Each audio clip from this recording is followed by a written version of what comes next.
செயல்படுகிறார்கள் என்ற ஒரு பொறுப்பின்றி இந்த தனிப்படையினர் தான் தோன்றித்தனமாக நடந்து கொண்டிருந்தார்கள். சோ ஒரு அக்கௌண்டபிலிட்டி இல்லாமல் இருக்கக்கூடிய இந்த தனிப்படையை கலைத்தது டிஜிபி எடுத்த சரியான நடவடிக்கை என்று தான் நான் பார்க்கிறேன். காவல் நிலையங்களுக்கு வரும் பொதுமக்களிடம் காவல்துறையினர் கண்ணியமாக நடந்து கொண்டு முதல்வரை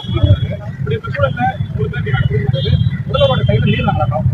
முதல்வரை காவல்துறையினர் மதிப்பதில்லை என்பதைத்தான் இது காட்டுகிறது. 2022ஆம் ஆண்டு சென்னையிலே செக்ரட்டரியேட் காலனி காவல் நிலையத்தில் விக்னேஷ் என்கிற விக்னா என்ற நபரை பிடித்துக் கொண்டு சென்று அடித்தே காவல் நிலையத்தினர் கொண்டிருக்கிறார்கள். பின்னாளில் அதை விசாரணை செய்த சிபிசிஐடி விசாரணையில் தெரிய வந்தது என்னவென்றால் சிசிடிவிக்கு கீழே வச்சு மிதிச்சிருக்காங்க அந்த கான்ஸ்டபிள்ஸ்.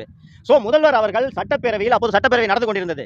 முதல் நாள் முதல்வர் அவர்கள் அவருக்கு உணவு வாங்கி கொடுத்தா வாந்தி எடுத்து அவர் செத்துட்டாரு. அவர் கையில கத்தி இருந்துச்சு, கத்தி எடுத்து குத்த வந்தார், அதனால அடிச்சாங்க என்பது போல அவர் சட்டப்பேரவையில் கூறுகிறார். மறுநாள் உடற்கூறாய்வு அறிக்கை வந்ததும் உடலில் அந்த இறந்து போன விக்னாவின் உடலில் 20க்கும் மேற்பட்ட காயங்கள் இருந்தது என்பதை தெரிந்து கொண்டு இதே முதல்வர் சட்டப்பேரவையில் காவல்துறையினர் சட்டத்தை கையில் எடுப்பதை நான் அனுமதிக்க மாட்டேன், எனது அரசு அனுமதிக்காது என்று சட்டப்பேரவையில் பதிவு செய்தார். அது சட்டப்பேரவை குறிப்பில் ஏறி இருக்கிறது.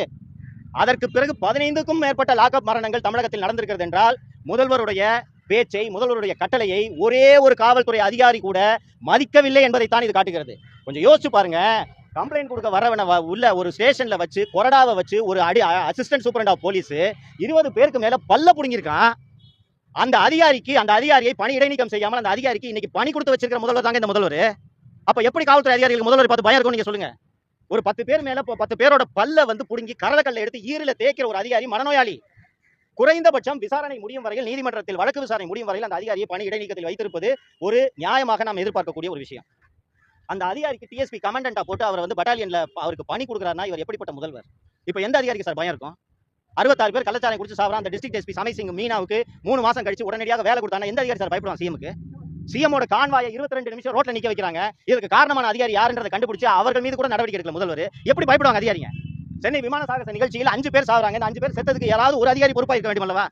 ஒருவர் மீது கூட நடவடிக்கை எடுக்கவில்லை என்றால் எப்படி முதல்வரை பார்த்து பயப்படுவார்கள்? அதனால தான் எங்க மீடியாவுக்கு இது தொடர்ந்து நடந்துட்டு இருக்குன்னு சொல்றேன். நன்றிங்க.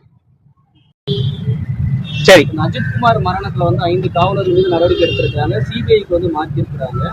இதை நீங்க உட்பட பலரும் விமர்சித்து தான் வராங்க. இப்படி இருக்கும்போது அரசனுடைய அந்த நடவடிக்கை சரியான பாதையில போகுதுன்னு நீங்க பாக்குறீங்களா? நேற்று சென்னை உயர்நீதிமன்றத்தின் மதுரை கிளை இந்த அஜித்குமாரின் கொலை தொடர்பாக பல்வேறு கேள்விகளை எழுப்பியது. அந்த கேள்விகளுக்கு அரசு தரப்பில் ஒரு பதில் கூட இல்லை. ஸ்பெஷல் டீம் அஜித்குமாரை பிக்கப் பண்ணி விசாரிக்கிறதுக்கு கூட்டிட்டு போனாங்கன்னு சொல்லும்போது ஸ்பெஷல் டீமுக்கு இந்த பணியை உத்தரவிட்டது யார் என்ற கேள்வியை நீதிமன்றம் ஸ்பெசிபிக்காக எழுப்புகிறது. இல்ல சார், அவங்க ஸ்பெஷல் டீம் எல்லாத்தையும் மானிட்டர் பண்ணுவாங்கன்னு சொல்லும்போது எப்படி அவர்களுக்கு தெரியும் யாரின் கீழ் அந்த தனிப்படை செயல்படுகிறது என்ற கேள்விக்கு அவர்களிடம் பதில் இல்லை. சார், அவங்க சோசியல் மீடியாவை பார்த்து இந்த நகை திருட்டு தொடர்பாக விசாரணைக்கு அழைத்து சென்றார்கள் என்றால் எஃப்ஐஆர் இல்லாம ஒரு நபரை நீங்கள் எப்படி கைது செய்தீர்கள் என்ற கேள்வியை நீதிமன்றம் எழுப்புகிறது.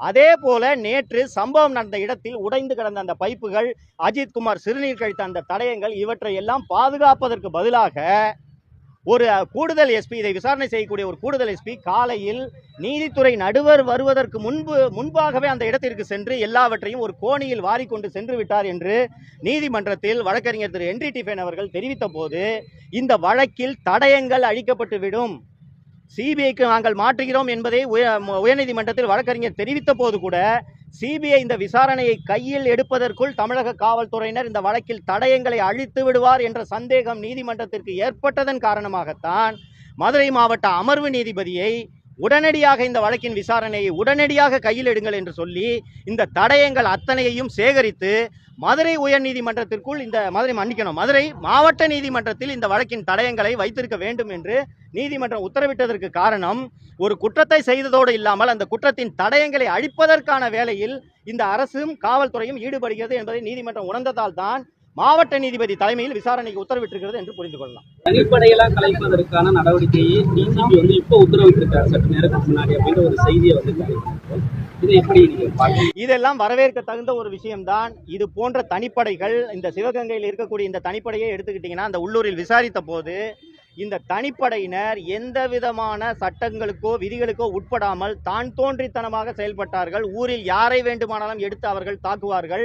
அஜித்குமார் செத்து போயிட்டதுனால தான் இந்த விஷயம் வெளியில வந்துச்சு. அஜித்குமார் சாகவில்லை என்றால் இந்த விஷயம் கடைசி வரை வெளியே வந்திருக்காது என்று சொன்னார்கள்.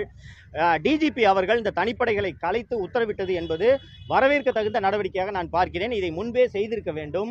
ஏனென்றால் இது போன்ற தனிப்படைகள் எந்த விதமான கட்டுப்பாடுமின்றி எந்த அதிகாரிக்கு